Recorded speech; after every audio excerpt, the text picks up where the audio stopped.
Okay, folks, welcome back. This is lesson 7 of 8 of the second month of the mentorship. We're going to be specifically dealing with the market maker trap of false flags. Now, a false flag, okay, is basically a pattern that classic chartists and pure chart pattern traders will fall victim to a lot.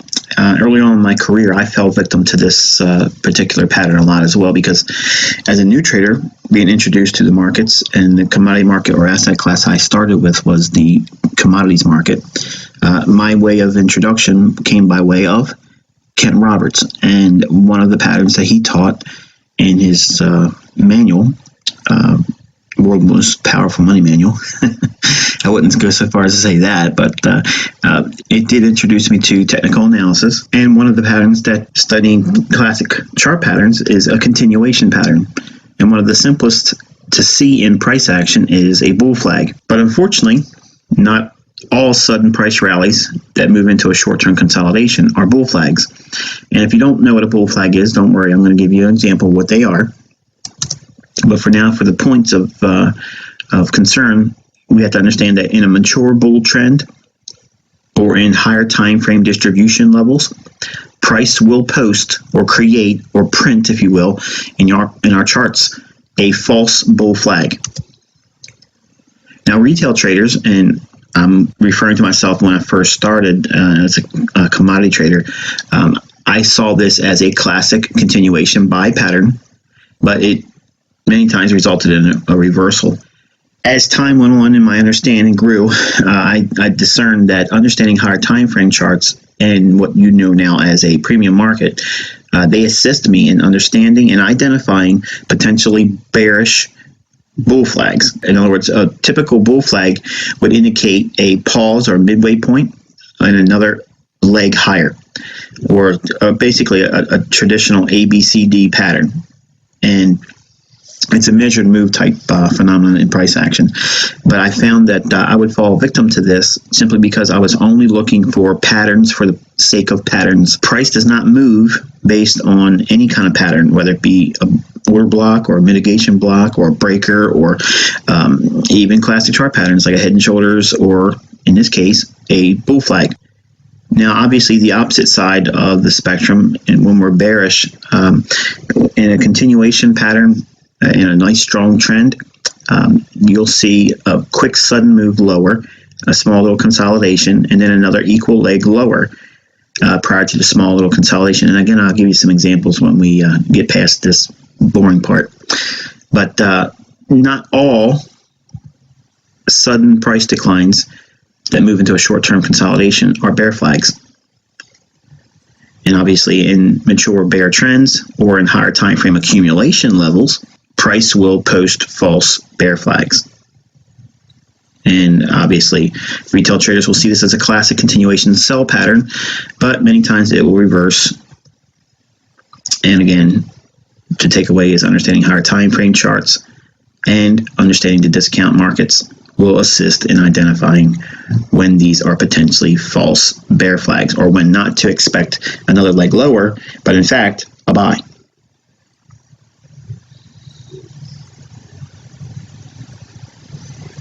Okay, so for those that are unaware what a bear flag or bull flag is, this is basically a graphic depiction. I just simply did a Google on bull flag, and this is one that came up that I agree with in terms of what it explains on how the price action should be viewed.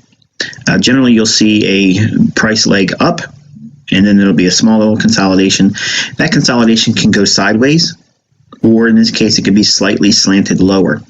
And then all of a sudden, there'll be another impulse swing higher that would be equal to the first impulse swing higher. So you have a measured move. The reason why they call these patterns bull flags is the first leg up in price, that would be viewed as the flagpole, okay, which is the reason why I got its name that way. And then the flag portion is that small little consolidation slanting lower, and then you would measure that flagpole on the first leg up, and then add that to the move out of the consolidation, and that would give you your measured move. And while when I first started, I can admit to you that some of my grain trades and some of my live cattle and live hog trades when I was trading commodities, they came by way of trading this simple pattern right here. It happened to occur when I had 1 hour stochastics divergence, and when it was in agreement, it was great. The problem is I never really considered the higher time frame charts, or what I understand now as a premium or a discount market. Obviously, the same thing can be said just in reverse for bear flags. Generally, you'll see a market drop off, have a sudden decline, and consolidation sideways, or in this case, it can be a consolidation that slopes up diagonally, and then another leg equal to the first price swing or impulse swing lower. That measurement on that first leg lower, if you subtract it to the breakout high and the consolidation, that will give you your projected low. Now again, when markets are in a nice strong trend and they're not mature and they still have more legs to go lower, okay, this pattern is pretty consistent. The problem is when you're not aware when the trend is mature, or where you're in areas of accumulation. In other words, the market's really coming under aggressive buying by smart money. These patterns will materialize near the low, and you'll see a lot of folks see this as a continuation pattern. You'll see it on Twitter, you'll see it on social media, that there will be a particular expectation to see new leg lower in price, but many times it won't go down, or if it does, it'll just go down just a small little bit and then reverse abruptly and go higher. Now, looking at another Google example, okay, just give you a little bit more framework. And these are not my charts. I just simply grabbed them off of Google. And you can actually do Google searches on your own and get a little bit more examples of what a bull flag and a bear flag look like in price action. But I liked this one here just for a quick an idea of what we would be looking for. In other words, what the flagpole measurement would be, and adding it to or subtracting it from that consolidation to give us a price target. And that's great. Well, I'm not trying to teach you the continuation pattern here because it's obviously pretty general knowledge. I want to teach on how the markets can actually give us these false patterns, and we can take advantage of that. So here we have a classic setup where the market has moved up aggressively, suddenly moved up higher, and we have what? We have a small little consolidation after that immediate rally up higher. Well, when you see that, obviously the first thing comes to mind, if you know what a bull flag pattern is, well, this is obviously a bull flag. And then you would measure the flagpole or the impulse price swing up, and then you would add that to the consolidation area, and it would give you a projected high. So we would expect reasonably, if we were just pattern trading or looking for continuation classic patterns, if you will, we would be looking for higher prices. The problem is if we're just looking at one time frame and just only focusing there, that's a problem. You have to have a certain measure of top-down analysis, and using higher time frame charts, monthly, weekly, daily, and at least a 4-hour, but preferably a daily chart. That will give us the indications that there's going to be a little bit more information that needs to be considered. So when we see that, clearly it's viewed as a classic bull flag. Okay, and if we were going back in time in a time machine, if someone would have given me this chart my first 6 to 8 months of trading, I clearly would have expected this market to go higher based on just this simple pattern alone. And unfortunately, like I said in the past, when I first started trading, everything was in a bull market. and I can only understand buying low and selling high. I've never understood rather the concept of selling short. My first year I just couldn't grasp it, so I would only be a buyer. But I can tell you, as a new trader in my first year, I would have looked at this and considered this as a bull flag. Problem is that's what would generally end up happening. So clearly we see that this bull flag was the opposite. It gave us no advancement higher. The only thing it did was just breached above a previous area of consolidation. So let's take a look about this specific area and what was behind the scenes that led to this overall price reversal. Okay, folks, let's take a closer look at this particular false flag. Okay, we have price showing a clear classic bull pattern in here, bullish flag. But what would cause this market to break down like that? Why did it not continue and make its equal leg up here, added to the move up? Why didn't we get a measured move higher? And again, why did the bull flag fail? Well, let's take a look at things a little bit closer, and let's focus primarily on the bodies of the candles and the price action first. Forget this wick for a second. Okay, and we're going to look primarily at the bodies of the candle, right in here. As price dropped lower, we rallied up, tried to go a little bit lower again, and finally ran through. Everybody that trades bull flags would have been excited about this move here, breaking out. The only thing it did was trade just above this old high. Okay, if we were going to use this area right in here, we're going to note that and shade it with an area to highlight it. And we're going to go out to a daily chart. Okay, so we have the daily chart here. And what I want you to look at is we have a price swing from this high down, and then we have a retracement up. So as price was running up into that blue shaded area we had on a 15-minute time frame, we're inside of this big up candle, which is a bearish order block. And we also have, if we take our fib and we draw it from the high down to the low right here, which is right before this price swing up, we can clearly see that we are in an area of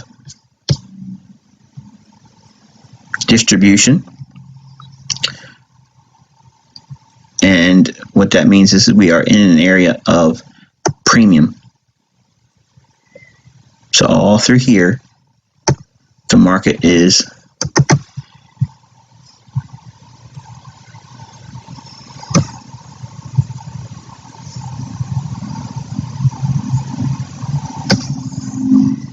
in a premium market relative to the range. We have this old high, this old low. So now what we know about the market now, we're going to drop down into a 4-hour chart. So we're focusing primarily here. And when we look at this down move in here, we have a rally up, creating a liquidity void, and then we have another liquidity void going down. Midway through that is going to be the equivalent of what would be viewed as a bearish order block. So since we're in a premium market where we should be seeing distribution, we have two areas at which the market created liquidity voids, running up, then running down. This entire range, okay, is going to be viewed in the scope of a bearish order block. So we'll be looking at like a mean threshold. If we drop down into a 1-hour chart, okay, so we have price coming down, and right in here, we're going to look at a little bit more detail by dropping down into a 15-minute time frame. Okay, we have the gap between the opening of this candle and the close of this candle right in here. Okay, so we're going to focus primarily on that. We're going to zoom in on a 5-minute chart to refine. And you can see there's one up candle prior to the down move here. Now there's two candles going up right before the move lower. And this up move here with these up candles 1 and 2, that only trades right back up into the institutional order flow of this low here and this low here. The low in this candle comes in at 77.14. The high comes in at 77.14. So it closed in the liquidity void in here relative to what was offered. The market was posting bullish prices or offering higher for the buy side. When it gapped down through it, they offered it one more time up here to be sold, filling in that range. So from this low over here, cut through this candle, and you'll see that actually IPTA filled in that range. So we have 2 candles. If you take those 2 candles and you measure that range from the body low to the body high between the 2 candles, you get equilibrium right here, which is that level I have highlighted, which is also the bottom of that last up candle on a 5-minute time frame. So that's why that level's here. Okay, so by having that level, and also I'm framing this swing high here, so we have a little bit of a fair value gap right there. You can see price creating this potential bull flag here, and it starts to come up. But what is it really doing? It's only clearing out the bodies of the candles over here, and this big wick that we saw on a 15-minute time frame is not being considered at all. But when price starts to break down, all we have to do is go back in and look at price action here. Look at the up candles. Okay, the up candles start with their bodies and their wicks on the low end. That's where all the sensitivity on selling short will be. So when we get into areas of heavy distribution like this and we see a quick rally up and a consolidation or a slight dropping lower, which would look like a bull flag, we don't see that as a bullish scenario. What we're doing is we're looking for it to create a false move and break lower. Now, 1 of 2 scenarios can happen. One, you can get a turtle soup scenario where it'll start to come up, okay, and then start to break down. That's the easiest one to trade because you'll actually see it go up, get people tripped up thinking it's going to go higher, and then it rolls over. Once that happens, you want to sell the first return back to a bearish order block. That comes in the way of the opening comes in at 76.97. The high comes in at 76.97. That's where your short would be. Okay, once you get that, you put your stop above what would be considered the bull flag's high, that wick. That would be your risk. So in terms of risking a lot of pips, it's not much at all. And you would just simply wait for it to come back down to trade and close in. First objective would be to close the liquidity void that the bull flag creates, or the false flag that it creates, rather. If we go out to a 15-minute time frame, you can see even on this time frame, we have the last up candle right before it starts trading lower. The opening on that candle is 76.97. Again, it's the low as well, and obviously we've already shown that the high is 76.97 here on this candle here. So price breaks down, closes in its void, goes right to the bearish order block, and then we can see that as a sell-off. Okay, so what am I showing you here? I'm showing you that there's going to be times when we break our market down from a top-down perspective by defining the market in terms of discount or premium, okay, and understanding the higher time frame, as we've shown with the daily chart here, and walking our way down to a lower time frame that we can execute on. We can use the premise that other traders are going to see this as a bullish scenario, so it's really a sentiment play in addition to institutional order flow in a higher time frame. So we're able to see what everyone else with a retail-minded perspective would see here in terms of continuation on the upside. But when we start to see it to break down, we know we can get right back in there and sell it short right at that moment there. And then quickly price moves away aggressively and then closes in its void right here. And then ultimately trades up one more time, closing in this small little liquidity void here, and then ultimately moving lower. So let's take a look at an example of a bear flag that would be a false flag and how that would translate into higher prices. Okay, we have one more example here. Price has a sudden decline. We're in an existing downtrend here. Okay. Price goes into a small consolidation, and look, we're having that small consolidation sloping higher. Okay, by all intents and purposes, this would be deemed as a classic bear pattern, okay, or bear flag continuations. So one would reasonably expect to see a move from this high down to this low, from this high projected lower. So we could potentially see a move to about 73.55 if we were looking at pure chart patterns in the form of classic patterns. The problem is the market's traded down into 74.42. So what's significant about that? Okay, well, I'm going to show you by having our higher time frame perspective. We're going to highlight this little area. Okay, that's where our bear flag is, or our pseudo bear flag. And I want you to see what's actually happening here. When the market trades into that level, we're going to get to higher time frame, but I want you to see what happens right from the price at this point here. Suddenly that bear flag doesn't look so bearish.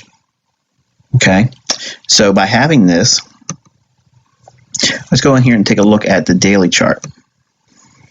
Okay, here's that area where that bear flag would appear, like we were just showing on a 1 hour chart. Look at the bodies of the candles over here. Okay, all these wicks trading down here.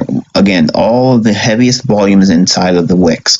So if we take our area we just highlighted and keep it where it's anchored at for the 1 hour setup we were identifying as a false bear flag, I'm actually identifying all the price action below these lows.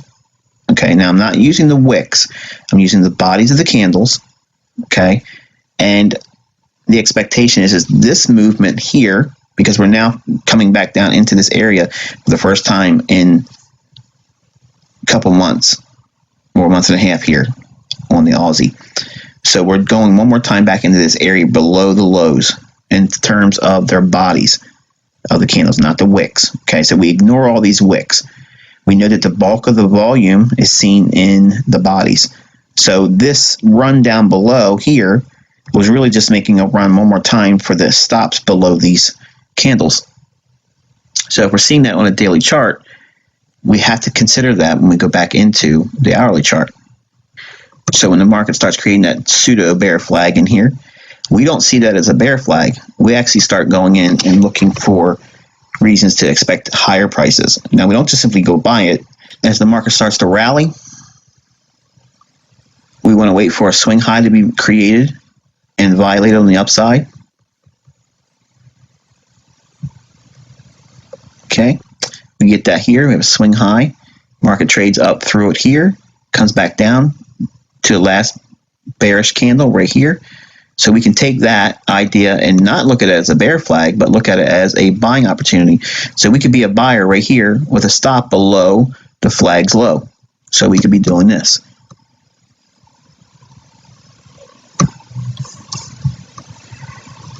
Your stop would be below there. You're getting long at 74.70, we'll call it 74.70. And the expectation would be we would be looking for a range fill-in of all these down candles. So we'd look for upside objective here, last up candle's body, and then we would be looking for the stops above these equal highs, that clean level here, plus we have another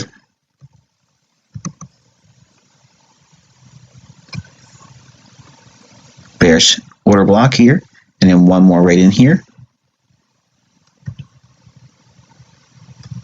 And then we have equal highs again, so we could be looking for that for a liquidity pool. And we can look up here for another objective if we want to look for a really long-term type scenario. Okay, so going forward, price responds off that level rather handsomely. Comes back a little bit of retracement just to populate more buying in here. Price comes up, sweeps out these equal highs right here. So these highs in here were cleared out. The high on this candle comes in at 75.68.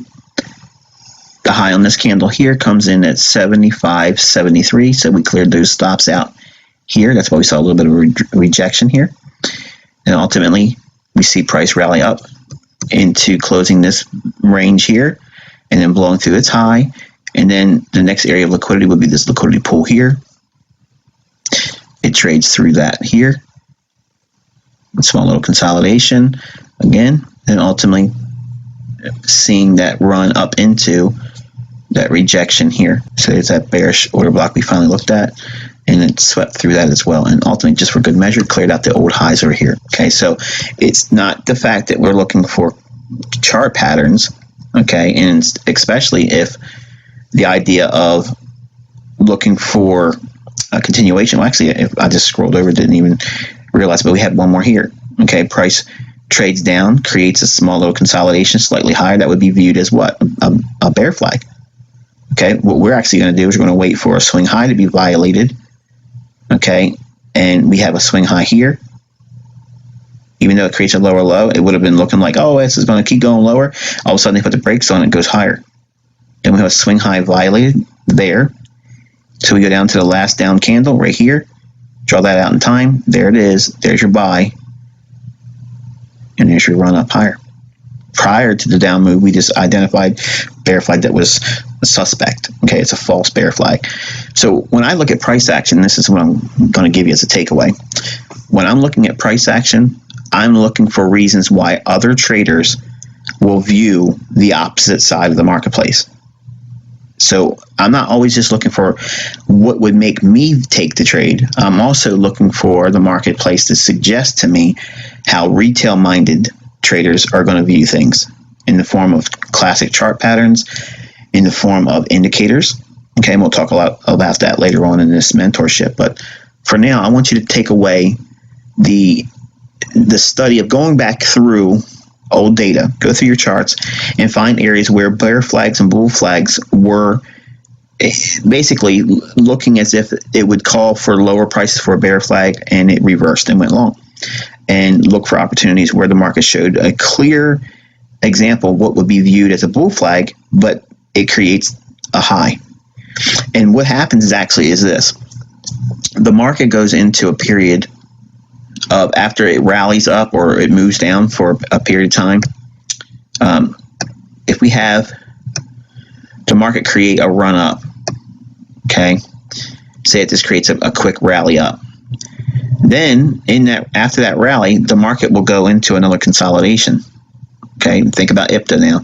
Price delivery has been rapid on one side of the marketplace, so the market's going to go into consolidation. It's going to pause for a couple periods, and that period is going to be relative to what it needs to do, and you never know exactly how long that time period is, which, again, I've already proven we don't care. We're just going to wait for the indications.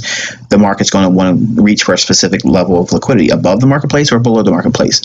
So if we get that big run up and it starts consolidating, and it can consolidate going slightly lower in a diagonal pattern like a classic bull flag would be, what's actually happening is they rally price up to get traders thinking what? It's going to keep going higher. Then they pause it. What many times you'll see is the market will just do this.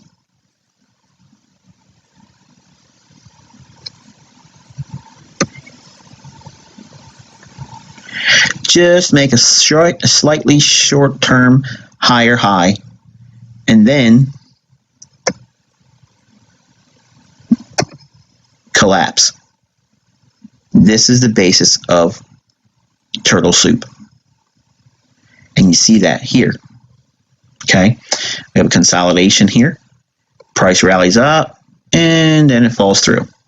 Okay, the scenario is seen here. Price drops down, consolidates, it drops lower, so this would be like this.